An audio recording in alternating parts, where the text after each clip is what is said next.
Salve, salve família, bem-vindos a mais um Flow News. Eu sou o Igor e hoje eu vou conversar com o Renan Santos, pré-candidato à presidência da República.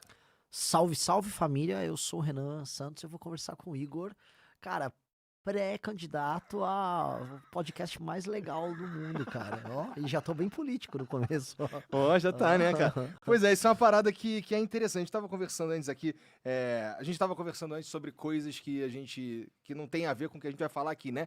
E uma delas era sobre internet de uma forma geral e como que a gente é cria da internet, no fim das contas, né? E como é interessante ter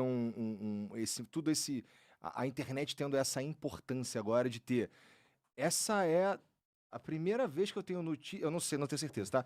Mas é um candidato original da internet, assim, à presidência da República, sabe? Que nem, o Flow foi o primeiro programa original da internet, que não veio de uma emissora, nem de lugar nenhum, que conversou com o presidente em exercício no mundo, entendeu? Então aí eu fiquei pensando, pô, será que o Renan é o primeiro candidato à presidência da República original da internet? No Brasil, sim.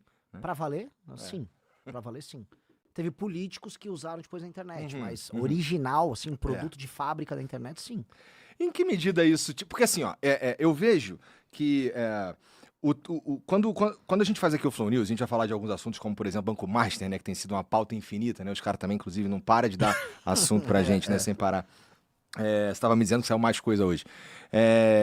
Cara, quando rola esses assuntos assim, a gente vê no chat ali uma galera se movimentando, falando do Renan, né? O meu ponto é uns caras da internet falando de um cara da internet também. Então, em que medida que tu tá vendo, que ser da internet te ajuda na tua pré-candidatura, porque ainda não é campanha? Ajuda na persona, num aspecto, vamos ver um exemplo, eu sou uma figura da internet, e tem muitos tipos de figura da internet. Tem o cara do vídeo curto, de Instagram, né? Acho que a cultura do TikTok criou, vamos dizer, a pessoa que se torna famosa por gravar aquele vídeo vertical, curtinho. Tem o cara do vídeo longo do YouTube, tem o cara da live, tem o cara do podcast. Eu sou o cara da live longa e do vídeo longo.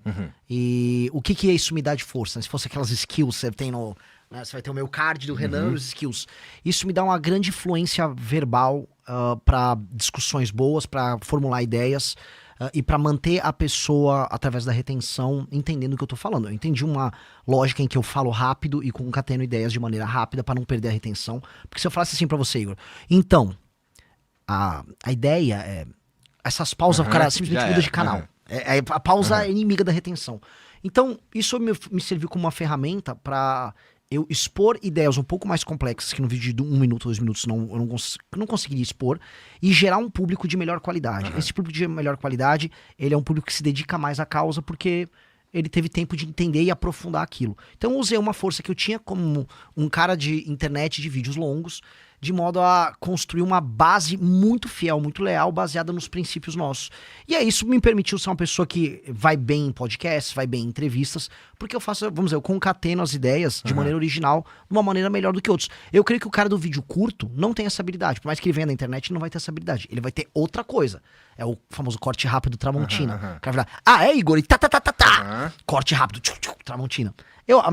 Meu jeito é outro, então... Eu acho que não estavam acostumados a lidar com este tipo de cara de internet. Que já é o cara do vidão, né? Não é do vidinho. Mas aí, sim. Mas ser o cara da internet te coloca numa posição também que tu é meio jovem demais pros caras te respeitar, não é? Nossa, você tá falando do meu drama, né? O meu drama, que agora é o seguinte, eu fui aprendendo algumas coisas, né? E esse aqui, vamos dizer, como pré-candidato, é a terceira entrevista que eu faço com você, uma no final do ano passado. Outra no Flow News aqui esse ano e agora.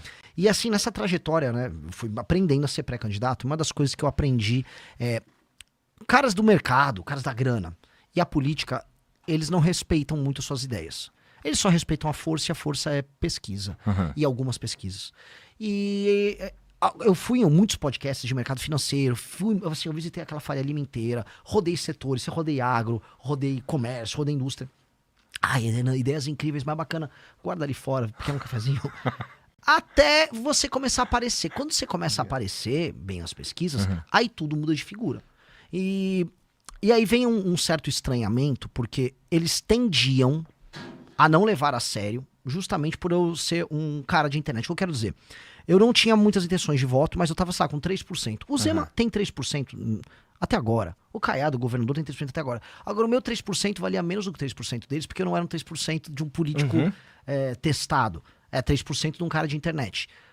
Eu tenho que fazer muito mais do que eles pra eles me levarem a sério. E mesmo assim, parte da imprensa não me leva tão a sério quanto eles. O que é um erro. É um erro muito grande da imprensa, porque qualquer um hoje que trabalha com dados de internet, sabe, volume, engajamento, número em redes, engajamento por usuário, ou pegar as principais pesquisas mais sérias que tem, a Atlas hoje é mais séria, vê que eu tô muito, muito acima, não só dos governadores, mas engajamento acima do Flávio. O próprio Lula. Engajamento de Instagram, o Lula nem tem. Então, ok, eles deveriam estar vendo isso, mas eles não veem. E aí eu agora, né, dado que eu estou subindo, ganhando atenção, eles estão começando a ter que lidar com este fato. E eu acho que isso é bem interessante, né? Mas tá bom, aí eu tô entendendo. Mas porra, o que te... A gente já trocou essa ideia antes, mas só como você mesmo disse, tem mais gente te conhecendo agora. Cara, tu é então tu não é um administrador, tu é um comunicador que quer virar presidente, então. Não, eu também sou um administrador. Porque aí entra a minha outra faceta. Porque se for pegar eu no MBL... Eu lembro que a primeira vez que eu vim aqui no Flow foi em 2019. Foi um dos primeiros. Fomos, assim, sei lá... Na tua lógica, foi claramente um dos primeiros. E foi assim, quem falou, não, mano, chama o Renan que vai ser legal. E aí eu vim. Isso faz muito, muito tempo.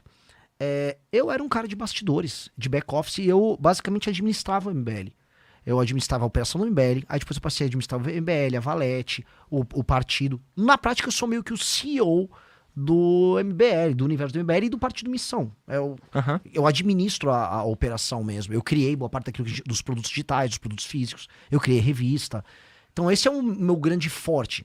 E isso me obrigou a ser também um comunicador, porque se você cria o produto e sabe vender ele junto, é bem melhor, né?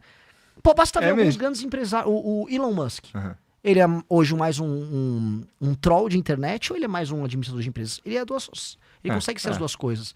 E eu acho que é necessário você ser um grande administrador para ser um político ou ser um empresário. E ser também um comunicador. Você tem que ser as duas coisas ao mesmo tempo. Importante mesmo. E aí, cara, como tu tava falando aí, tu tava com 3%, e aí o mundo, e aí a vida acontece, né, cara? O Brasil, ele é um lugar tão interessante que aí a gente começa a gente tem de tempos em tempos aqui uns escândalos, né? A gente estava tendo um escândalo do INSS, e aí a gente teve o escândalo do Banco Master, e aí no meio do escândalo do Banco Master, a gente começa a ter uns vazamentos de mensagem de pré-candidato à presidência da República também, o Flávio Bolsonaro, e a gente começa a ver umas mudanças nas previsões, nas pesquisas para as eleições desse ano, e a gente começa a ver nessas mudanças, inclusive tu chegando ali em terceiro. E aí eu te perguntei aqui antes de começar, cara, tu já parou pra pensar que, cara, pode ser que tu vá pro segundo turno, cara? Eu vou. Pode ser que, assim, que as coisas aconteçam, porque assim, como a gente estava falando também antes de começar aqui, cara, eu achava que, sei lá, tu ia ficar ali no quarto, em quinto, sabe qual é? Não ia ter, nem passa perto de ir para um segundo turno. As coisas estão esquisitas no bom sentido para você, né? No mau sentido pro Flávio, por exemplo, que vem... Não é que o Lula, com o derretimento, com a perda de votos, ou com a perda de intenção do Flávio, o Lula ganhe, mas ele ainda perde, né? E é bom para tu, por exemplo. Sim, eu vou dar um exemplo de algo que eu estava comentando com um jornalista. Eu falei assim, mas como pode? Né? Vocês realmente têm... A estrutura de vocês é mínima. Um jornalista que eu tava agora na Bahia, ele falou, aquele carro de vocês, eu falei assim, aqueles 2 carros, não é um carro, só é 2 carros, não estamos tão pobres assim. Aqueles 2 carros são nossos. Mas você tá rodando de carro mesmo? Sim. Mas você veio pra cá como? De carro. Porque era, sei lá, de Salvador, já eram uns 500 quilômetros de Salvador. Mas você veio de Salvador de carro? Eu vim de Salvador de carro. Tá. Aí ele falou, mas como é que você pretende ganhar deles? Eu, de carro. Aí eu falei, deixa eu explicar uma coisa. Você acha que ele fez, os meus concorrentes, o Flávio, ele fez um grande investimento em estar no PL, ele tem um nome Bolsonaro e tal, mas pensa o investimento que eu fiz, é um investimento que você não vê. Eu não estou no Banco Master. O quanto isto vale em termos de investimento político? O quanto vale em termos de investimento político eu não estar no escândalo do INSS? O quanto vale em termos de investimento político eu não ter me associado a vagabundo, eu não estar andando com um cara, sei lá, de milícia aqui, de comando vermelho ali, de não pegar grana com vagabundo? Isso é um investimento. Ele não aparece ser um investimento porque parece que eu simplesmente fiquei parado não fazendo coisas. Mas eu estou na política, eu estava montando um partido político e enquanto eu fiz isso, eu abdiquei de todo o lucro político, de ter grana fácil, de puxar o saco, sei lá, do político certo na hora certa.